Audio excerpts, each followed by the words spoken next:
Now look guys, the drug hypertrophy pyramid can definitely work, but it works better for the enhanced lifters. And that's exactly why naturals should not be copying it. So look, most hypertrophy advice ignores one big element, whether you're natural or enhanced. And let's face it, most of it caters to enhanced lifters because that is the norm these days. But once you see these two hypertrophy pyramids side by side, it becomes obvious why training like an enhanced lifter doesn't make sense if you're natural. So to back up for a second, in my last paper that was recently published, I formally introduced the natural hypertrophy pyramid. Yes, an actual peer-reviewed paper, not a blog post, not a TikTok caption. I outlined the stimulus variables that actually matter most for muscle growth when you're not using drugs, which is the pyramid you see on screen here. I also introduced this pyramid model in my masterclass video here on the YouTube. The video is probably more exciting than the paper, but I'll link both in the description. But basically, the Natty Hypertrophy Pyramid is a framework for those of us that are drug-free. The variables are based on the most reliable and practical way to build muscle, ranked by importance from bottom to top. One of the biggest mistakes natural lifters make is copying drug addict programs because these programs work best when PEDs are being abused. So for those using the drugs, their hypertrophy pyramid looks a bit different than this one here. This means you need to be careful on what pyramid you follow. I will mention though that yes, muscle hypertrophy physiology is the same across the board, meaning the growth mechanism itself isn't physiologically different between natural and enhanced lifters. So these are more strategy pyramids, if you will, and they display how the variables are implemented. Physiologically speaking though, the Natty pyramid is actually the best pyramid for maximizing growth, no matter what. So this pyramid represents the conceptual model of the hypertrophy stimulus hierarchy. But most enhanced lifters don't use this and implementing their own pyramid, whether they realize it or not. And their version is the one that gets passed down and the one that's the most popular. And when natural guys do it, they wonder why it's so difficult to build muscle. Hence the need to explain the two pyramids and the difference between the two. So the way that I see it, natural lifters have their hypertrophy pyramid and enhanced lifters have their own as well. And to be honest, the enhanced pyramid might be better for those dudes anyway from an injury perspective. If they get very strong too quickly, they can have problems with tendons and connective tissues because they don't adapt in a commensurate fashion with muscle. Basically, they're not growing and reinforcing structural integrity to accommodate the rapid increase in muscle growth. And that's where Snap City begins. Because remember guys, in the Natty hypertrophy pyramid, one of the key variables here is progressive load, strength. In a world without bodybuilding drugs back down on earth in reality, where drug assistance is not a thing, progressive load is number one. It's a priority. Remember, any training adaptation you want to create requires training in a very specific way. That's called training specificity. So to grow muscle, you need to train specifically for that. Getting stronger in moderate repetition ranges will always be one of the specific stimulus components for hypertrophy because this external load, which is progressive load, has the potential to increase internal mechanical tension within the muscle. Since mechanical tension is one of the primary drivers of hypertrophy, It's very hard to argue that progressive load isn't a main factor for building muscle, especially in natural lifters without drug assistance. The prevalence of drug abuse and the extreme stacking of compounds have blinded so many guys as to what the actual hypertrophy stimulus really is. And that's why this is confusing. Most of the fitness world is using and abusing, so we have a bunch of guys running around saying some crazy stuff. You don't need to get stronger, bro. Progressive overload is dead, bro. Just look at my muscles, bro. Cool, now show me your blood work. Guys, when you're enhanced, it doesn't matter. When you're natural, strength progression absolutely matters, and pretending it doesn't just isn't accurate. Yo, quick pause on the video here. I want you to check out all of these natty transformations, drug-free. Listen, bro, I don't play that steroid game. I don't play that peptide game because it's stupid. So look, if you're looking for some natural muscle growth, I want you to check out my school community. There's a link in the description. Click it. Let's get you those drug-free gains the healthy way. Let's go, bro. I've had to learn how to get results with my clients and with myself without the sauce. So a little background, when I was a kid, my mom had a drug addiction and I hated it. I've hated drugs ever since, and I will continue that hate train. So I'm not enhanced. I don't use steroids. I'm not on TRT. I don't use peptides. I'm natural. I mean, I'm just raw dogging physiology over here, guys. And so are my clients. So I've learned how to coach using bodybuilding methods specifically for natural lifters. And I know strength matters without a shadow of a doubt. This is not debatable. That said, I believe utilizing the natty hypertrophy pyramid is the best way to build muscle. But I need to show you what not to do, which means we need to discuss the enhanced hypertrophy pyramid and what that looks like. Because if you're drug-free, it's probably not the best thing to follow. So this is my interpretation of the enhanced hypertrophy pyramid. Now look, some of you might disagree, and that's fine. Good faith discussions are always welcomed.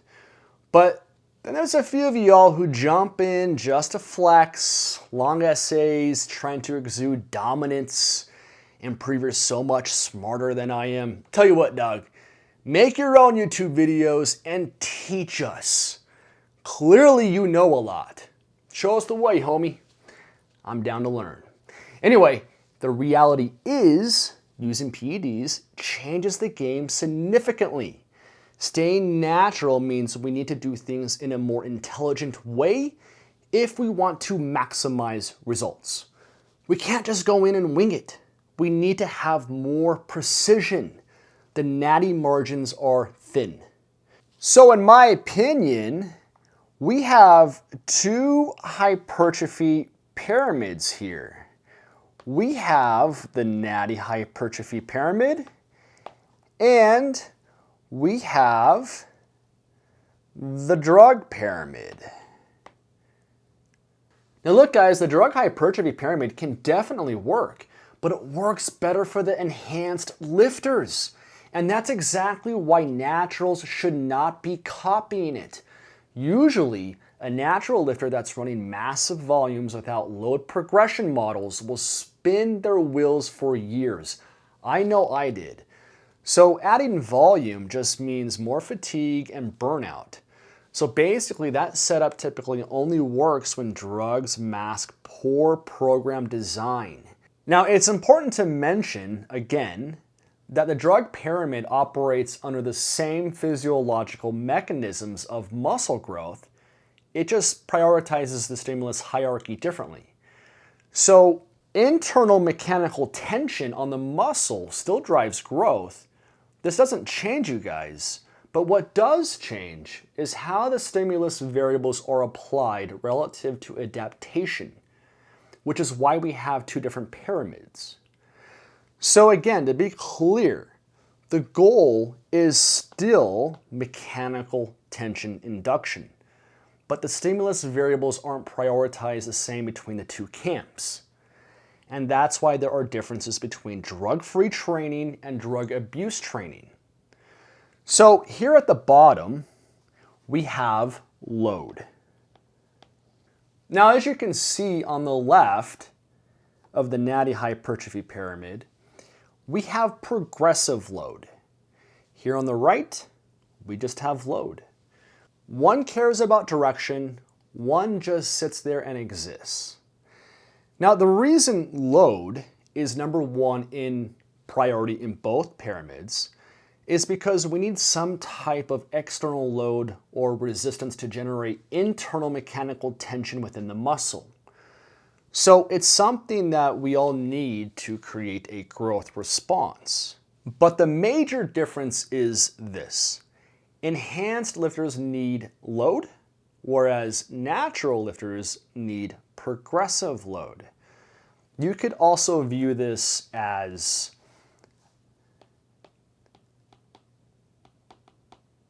a static stimulus versus dynamic. Static versus dynamic stimulus. So one is constantly adjusting, where the other is just, it's not, it's just staying still. The reason enhanced lifters don't need the load to be progressive is because of their anabolic signaling. So they have an environment that's elevated essentially 24/7, an anabolic signaling environment. It's nonstop, guys. 24/7. They go to bed anabolic.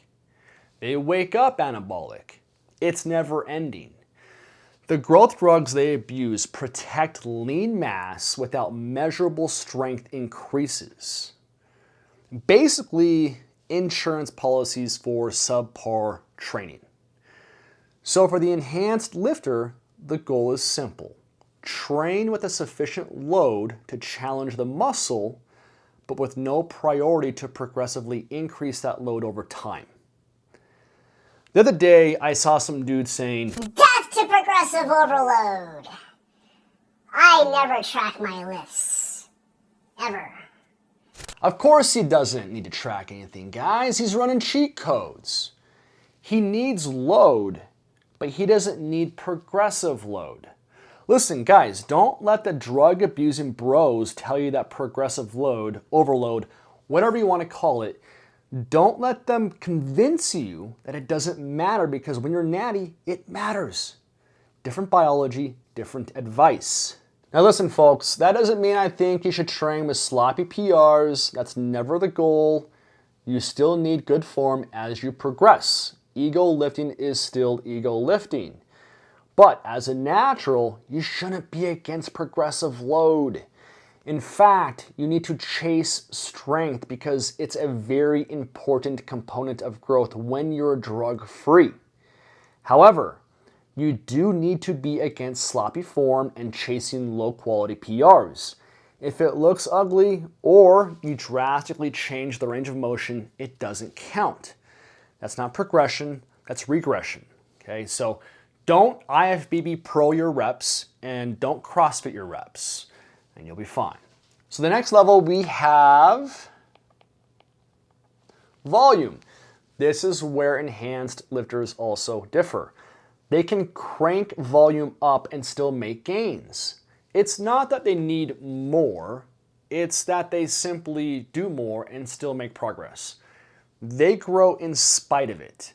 They are quite literally in junk volume territory, okay? For natural lifters, junk volume typically makes us stall out, and in super rare cases, it could make us even smaller. So these guys can get big on high volume routines because PEDs dramatically increase the muscle's capacity to recover and grow from repeated stress. and they can do it far better than a natural system ever could. But the drugs don't make volume superior, they just make it tolerable. So volume becomes the main hypertrophy lever for the enhanced, simply because they can recover and grow from it. But this is not ideal for naturals long term. Short cycles of higher volume can be useful to provide a transient overload stimulus, because volume is a way to overload, but it's highly abused. Again, PEDs don't make high volume a superior variable. They just make the body more capable of surviving and adapting to it. Big difference. Meaning, the right internal hormonal environment will massively expand recovery capacity and reduce the biological cost of volume. Okay, so moving on to the tertiary level, we have frequency and intensity. Both still matter for all lifters, but these are not foundational variables for enhanced lifters. For the enhanced, frequency and intensity become supporting factors, not primary drivers of growth. The reason I say this is because typically enhanced lifters train muscle groups once per week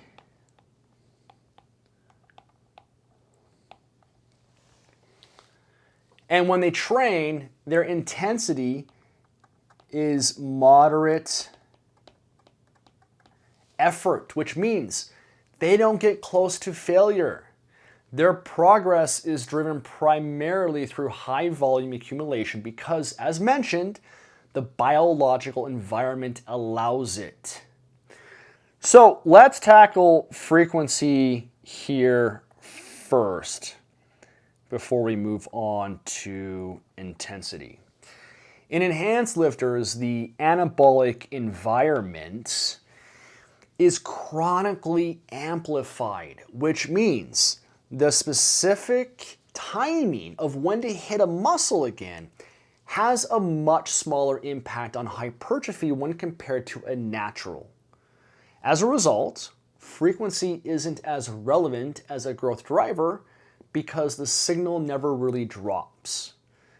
But it can matter more for natural lifters because muscle protein synthesis rises and falls quickly for us. So hitting a muscle group twice within a week can help re-stimulate growth, assuming you're actually recovered and adapted. In other words, naturals can use frequency as a tool to take advantage of those transient spikes in NPS. Enhanced lifters don't need to because their anabolic signaling stays elevated regardless of when they train the muscle. Yo, what up, bro? Check out all these natty drug-free transformations. Look, my dudes, we don't use peptides, we don't use TRT, and we sure as hell don't use steroids. And you can get these results without abusing any of this, especially TRT. It is overly abused, and I feel like every dude is on it, and it's weakening masculinity.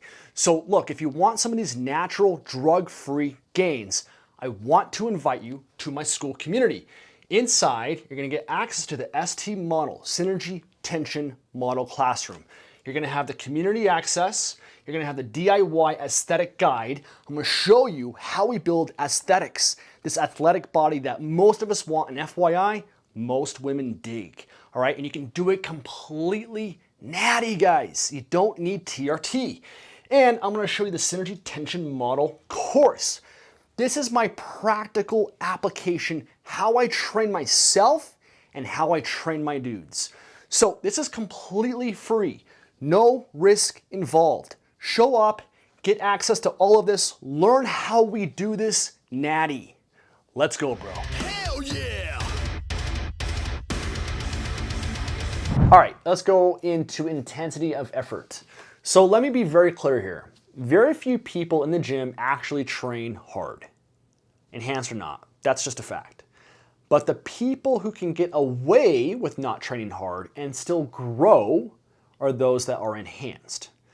The difference is that enhanced lifters can often continue to grow despite lower training intensities, whereas naturals cannot. We know that exogenous anabolic hormones can induce muscle growth devoid of load, meaning you can acquire gains without lifting a single weight if you use anabolics. And I know a lot of dudes in the comments love saying that these drugs don't magically work unless you train, but that is just not true. Take a look at the 600 milligram basin study done in '96.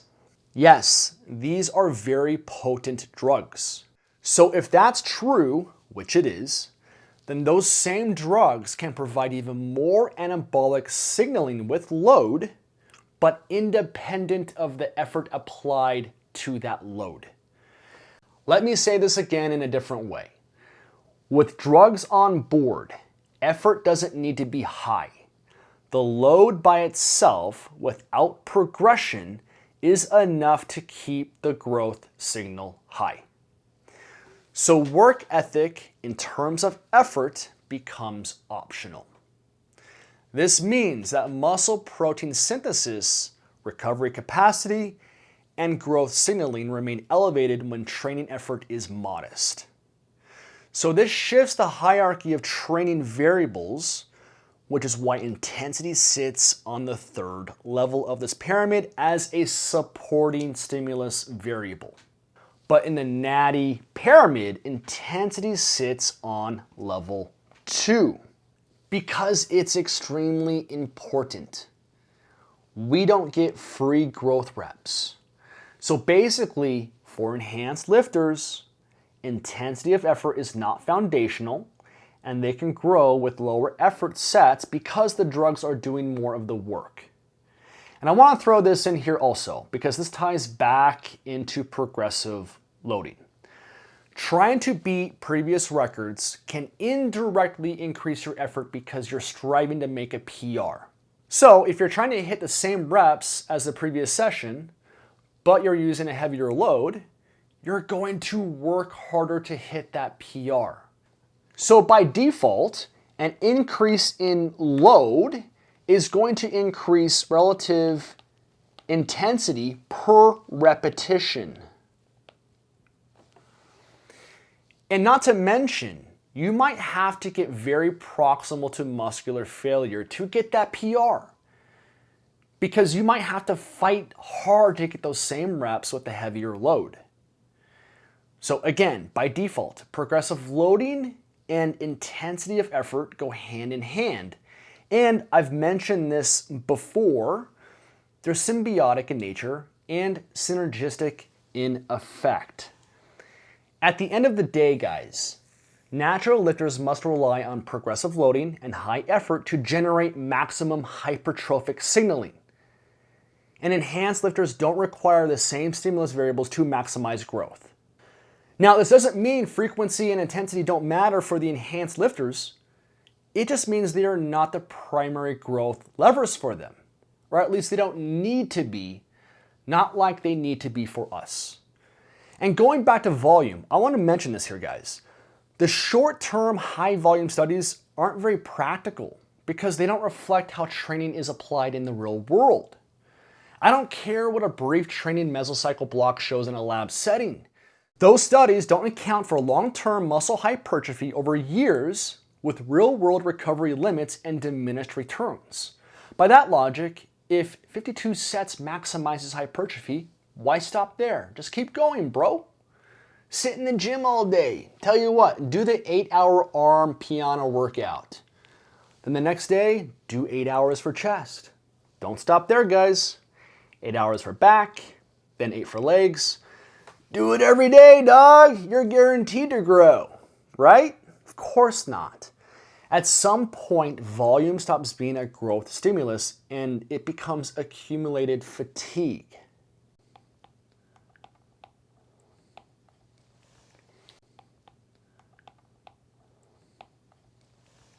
And for most naturals, that volume ceiling really isn't that high.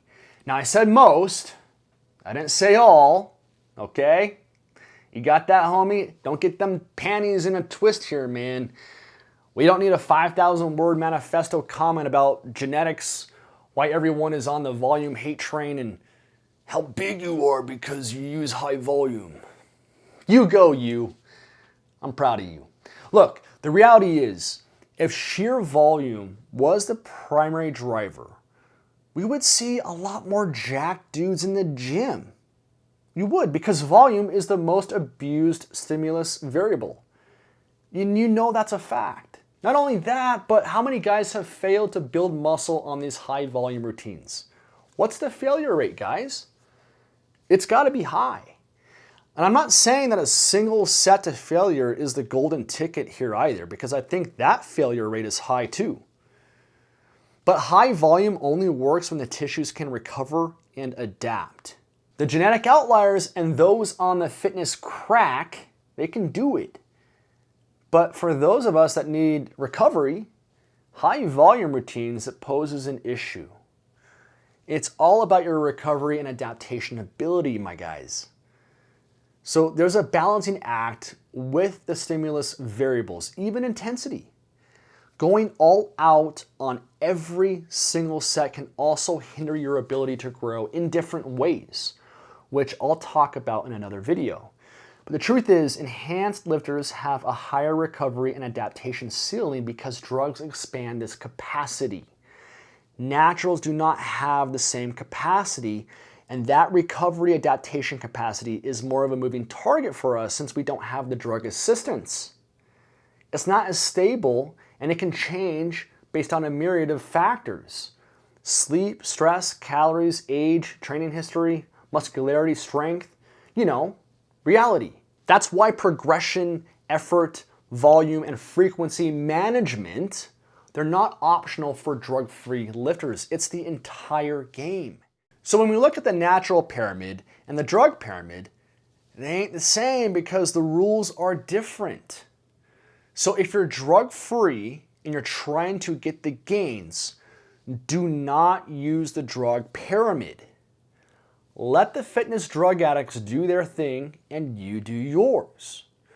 I strongly advise that you use the natty pyramid and learn how to manage the stimulus variables that contribute to muscle growth. It's very simple, guys. Progress on purpose, train hard,